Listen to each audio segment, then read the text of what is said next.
everyone, welcome back to the channel. It's a bit of a wobbly start to the video today. I have got the camera off the tripod just while I show you this new desk mat that I've got. So this one isn't one for getting mucky. It's not. It's a sort of nice fabric and it's from an artist, a small business I found on YouTube. I've been watching her a lot lately. Her main channel is called Katnipp. She is absolutely adorable and she creates the most cute sort of kawaii style work, and I forgot the name of this bee. Oh, that's going to irritate me. It's just evaded my mind, but it's this cute little design here, and I've got a little notebook as well so I can write down little notes as I'm doing my colouring and artwork. But how cute is that? This is another one of her characters. So on her store she sort of does the little tumblers, she does key rings, she does pin badges, she does notebooks and desk sort of calendar things. She's got a whole host of lovely supplies, so go and check her out. I'll drop her in the description, but I thought I'd show you that first. I'm going to pop you onto the tripod now. There we go, so a little less wobbly now, but the main reason for popping on today is just to show you a little book that I've come across. So as you know, I've been doing a few artist trading cards where I've been sort of experimenting with drawing figures, because normally I've been doing a lot of sort of florals, landscapes, animals, but you'll see that I've strayed away from faces because I've not practiced faces enough. They always come out looking like clowns because I've not put the practice in to try and do figures or portraits, paintings or anything like that. But recently I've done these ones, and doing these sort of back view of the figures has given me a little bit of confidence. So I came across this book. I'm going to show you now. So I came across this book, Modern Fashion Illustration by Nichols. Now if you go and look at Holly Nichols' Instagram page, it's really inspiring. She makes it look so easy as well. I cannot tell you how easy she makes those illustrations look when she's drawing them on her reels on Instagram. Honestly, she's inspirational. But this has turned up first. She does actually have a colouring book as well, which I've got coming. It's on the way, but it's not arrived yet. But I really wanted to show you this because I really want to have a good read of this book tonight and have a little look. So in here she's showing all her little tips and tricks and simple techniques there she's put for stylish drawings. So look at this illustration on the front that she's done there. Absolutely beautiful. So in here she even talks you through sort of what colours to use for skin tones, and she predominantly works with Copic markers, but I think there is a thing to translate, that's the wrong word. There's one for Ohuhu markers as well, I believe, in here, so that you can get the right colours. But it's quite easy to sort of colour match with alcohol markers. I find if you sort of have them side by side, you can sort of pick out very easily the colours. But yeah, so inside here, because we're going to have a little look, contents here. So inside here, what is modern fashion illustration? Creating the form, telling your story, tutorials and templates. We've got a little bit about Holly in there, how she began a journey, where she started off with her art, which is inspirational as well. If you read all that, she tells you about how she used to just buy, you know, the single stock Copic markers because she couldn't afford to buy them all at once. So I say that to everyone anyway with anything. Always buy single stock, especially if it's something you've not used before, a product you've not tried before. Get a single stock because you might not like it. But yeah, she used to get the singles and then built up a collection like that. So she started out like all of us, you know, we don't have a massive budget to just go out and buy these things. This is her showing her, that's her Copic collection now. Copic sketches she uses. Yeah, loads of nice lovely information and backstory about how she's got to where she is now. So this is a bit of history in there. Look at that. Bit of history about where it's all come from. Vogue magazine, look at that. Look at that. Decor. Tools of the trade. So she's popped in some basic supplies, and you know, she's probably going to put her favourites in there. So here, my favourite tool, markers. So she loves using markers. She uses the Copic sketch at the minute, but obviously there's the classic Copic. There's the Copic Chow, which is slightly more budget friendly version, but the Chows I don't think are refillable, whereas the other ones are refillable. So she's talking all about the Copics there. Guide to colours. So this is the good bit. This is what I've been waiting for, because sometimes you find it hard to just think, well, where would I even start at picking colours? It's one thing picking colours with coloured pencils, but it's another with markers. I find it's quite a lot different. So here she's showing you how you can create those skin tones and the exact Copic markers to use. And like I say, you can colour match these. You can very easily get your Hoo markers or your Artex markers or whatever alcohol marker brand you use. You can easily colour match them, but she's give you a guide there, so you can really, it's really good. You can really see what colours to use. Again, same with the hairstyles up here. Look, there's quite, you wouldn't imagine that there's so many colours in that blonde, would you? But just look, 1, 2, 3, 4, 5 colours in that blonde hair there. It's surprising, isn't it? Because if I just started off, I'd probably only use two colours on that, thinking about it. So these are some other supplies that are her favourites. Why can't I talk today? I do apologise. Strathmore Bristol paper. This is something I've never tried out. I've never tried this paper because I don't do much sort of drawing that requires a smooth surface like that. I do my painting and watercolour, so it always requires, you know, more of a textured paper. So I might get some of that and have a see. Copic multi-liners, I'm guessing they're just like your fine liners, so if you've got a cheaper brand you might like to use instead, maybe the pinball or the micron pen, or I don't know how much these are actually. They might not be that expensive, but if they are, there's always cheaper brands of fine liners.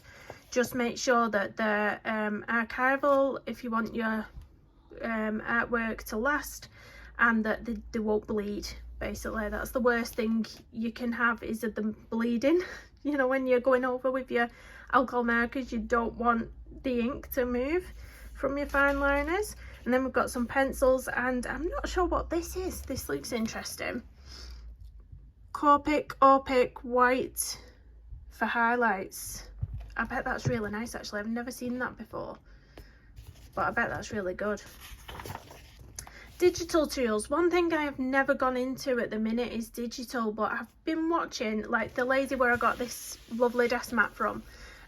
She cleans up all her artwork using digital tools, and then, you know, she puts her artwork onto things like the desk mats and stuff. So if you want to, you know, take your artwork further and do other things with it, then it's probably really good to get into something like that. But again, she's showing you the tools to create this artwork on there and all the equipment. So it's really good. Look at this illustration. Creating the form. So this is what I've struggled with. This is what I've really struggled with, and it is mainly proportions, because if you get one tiny little proportion out on anything, particularly the face, it just throws the whole thing off. It throws the whole thing off. So I'm looking forward to following some of these tutorials. You can see she's got different shapes and sizes of bodies as well. We've got our slender models here, our curvier, fluffy models here, which I'd like to, that's me basically. I like to draw mum that looks like me. But yeah, 3-step figure guide. You know what I've always struggled with figure drawing as well, is how you have to create these shapes that aren't going to be there at the end. I really struggle with that. So you can see how they put all this line work in to help them create the figure, but then you sort of erase them afterwards. I really struggle with putting down lines that I know aren't going to be a permanent fixture on the page. I don't know, I think it's a mind thing. I think that's just my own mind. I really struggle with it, but I'm going to really try to follow one of these. Building the body. See, it tells you to put these circular shapes in first and then sort of join them up. That's something I really struggle with. Again, the hand, you start off with this sort of square shapes where you're not really putting the fingers in first and then you put the fingers in afterwards. If you can hear children in the background, it's half term still, so you will hear little voices. This one, faces.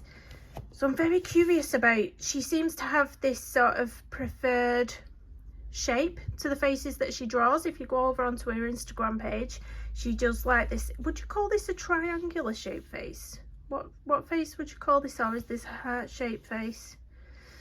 But she seems to prefer this face shape, I've noticed. So that's faces, eyes, eyebrows. I love drawing eyebrows. Something so mindless and therapeutic about it, but it just shows you different styles, and you can get, you know, you can get like, from doing the eyebrows just a different shape, you can get a whole nother facial expression, can't you? I mean, this one looks sassy. This one looks like it's their dramatic arch. She looks like she's got some sass, like, don't mess with me.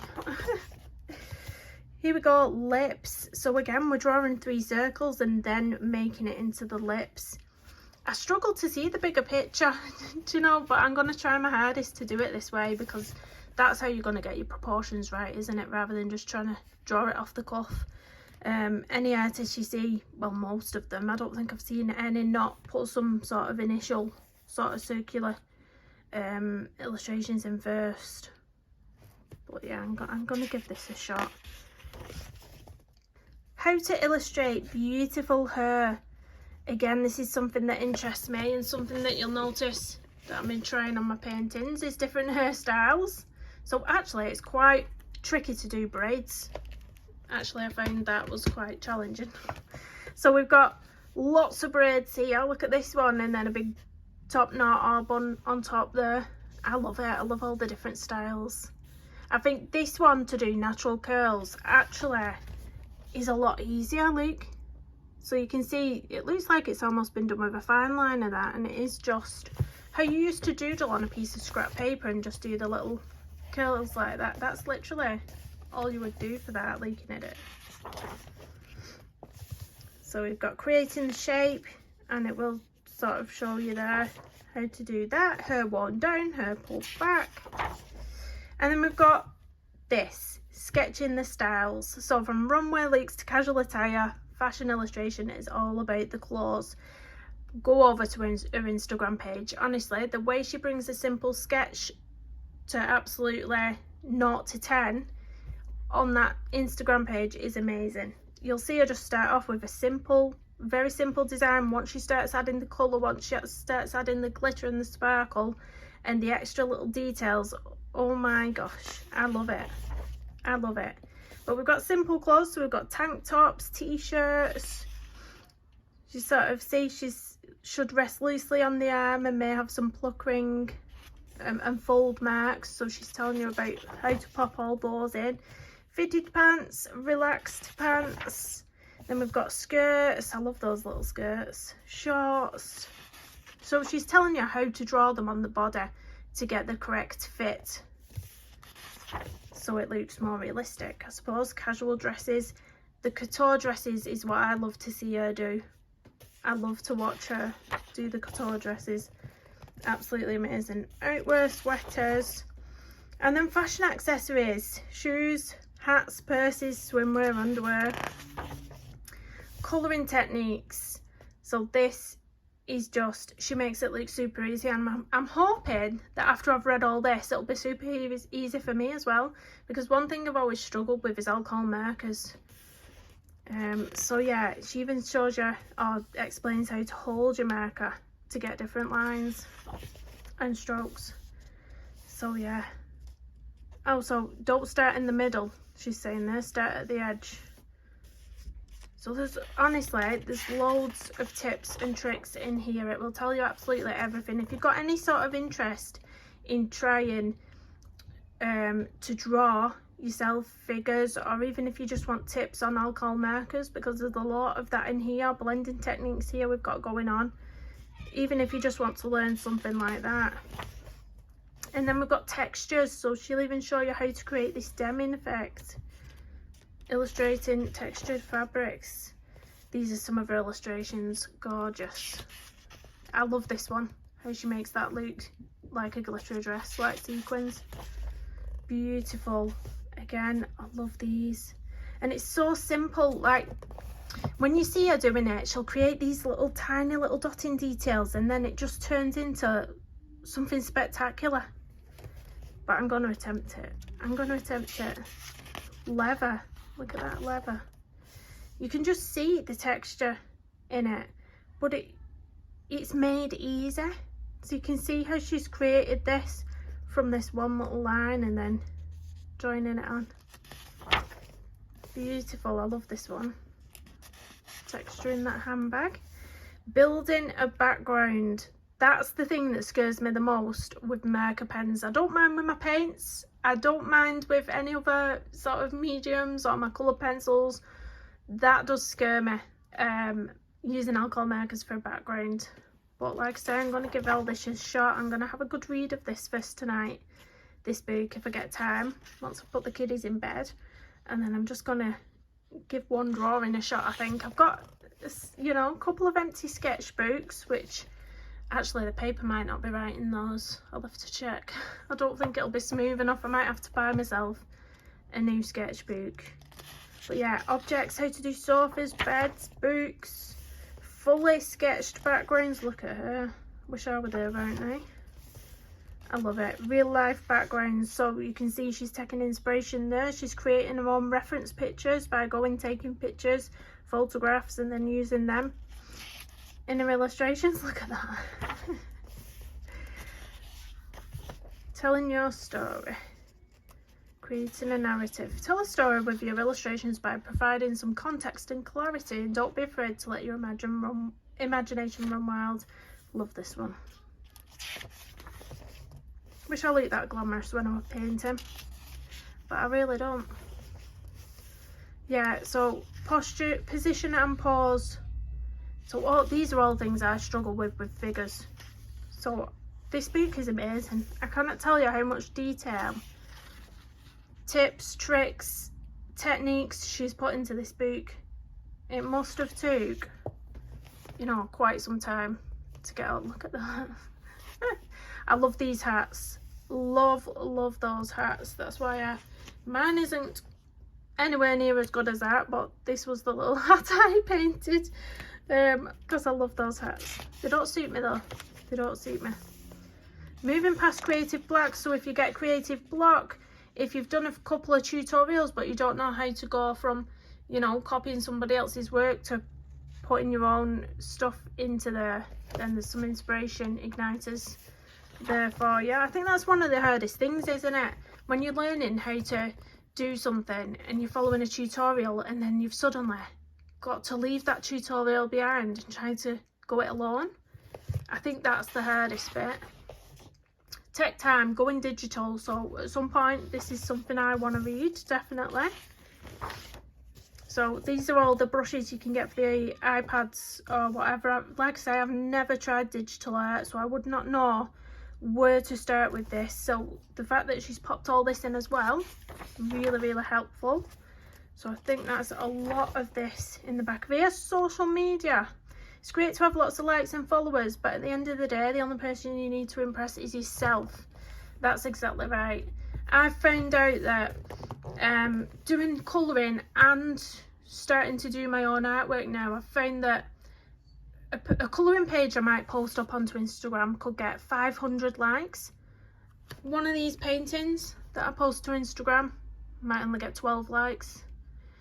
And I feel like I'm the most proud of these, but they don't get recognised. But that's okay. That doesn't matter. As long as I'm proud of it and I'm really happy with it, then, you know, that's what she's telling you. As long as you're happy with what you've made, it doesn't matter how many likes it gets on Instagram, because Instagram's algorithm is very strange.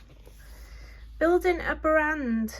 So again, something I'll be reading through at a later date. Tutorials and templates. So this is the fun bit. This is where we can start practicing. So, you know, step one, simple figure, and then we're putting in our gown there. Step two, yeah, and then we're getting our skin colours in, and she tells you exactly where to place the colours. She's like step three, so colour used, she's showing you where to place that colour, and then the next bit is this colour, she's showing you where to place it. So you don't even have to pick your own colours out. She's showing you the colours step by step. So this is one of the tutorials. Absolutely gorgeous. I'm going to have to get myself some of that Bristol paper. This is a more casual one. So this is another tutorial. I can't wait. So that's 2 tutorials that you can follow along with. I wonder how many she's put in here.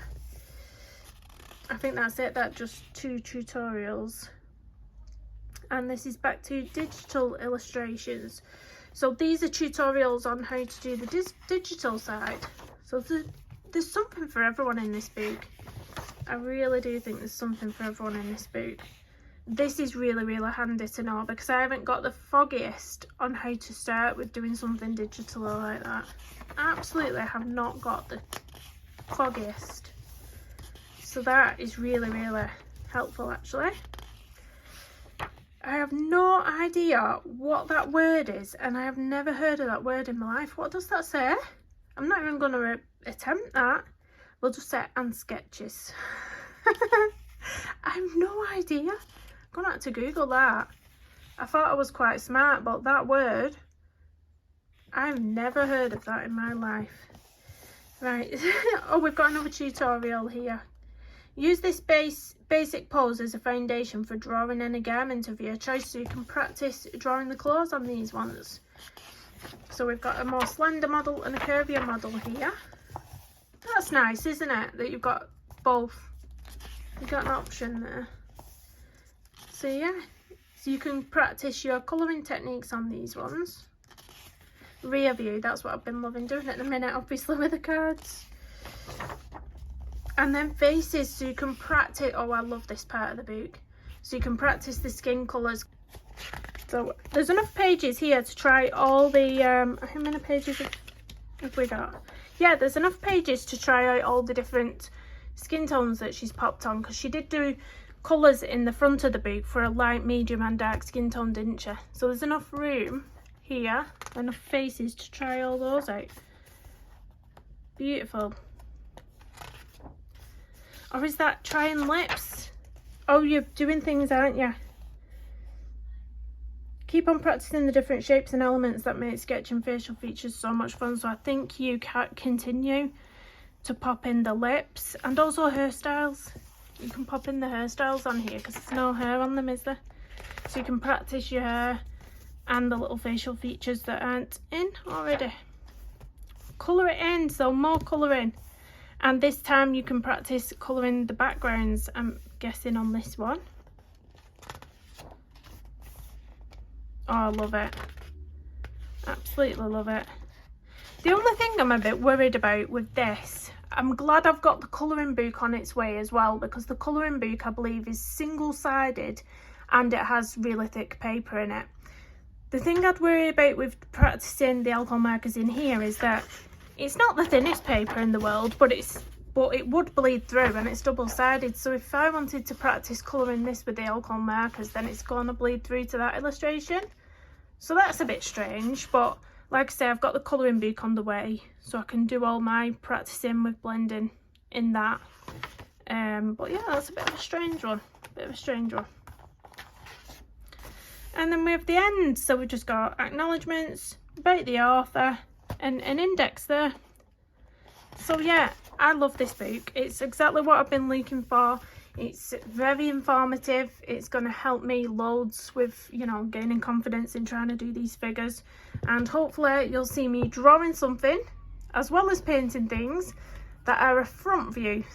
Fingers crossed. That is an emergency vehicle going past my house, because yeah, it's just chaos around here lately. But yeah, I hope you find looking through this book helpful anyway. If it's something you've been looking at doing yourself, yeah, it's a fun one. It is quite a thick book as well. Lovely pink on the side there. Beautifully illustrated as well.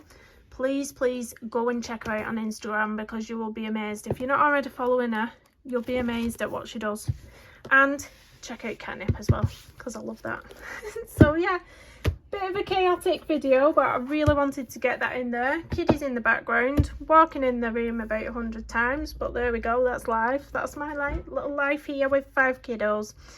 Please hit that big thumbs up on your way out, subscribe if you're new, comment down below, and I will see you in the next one. Bye bye everyone.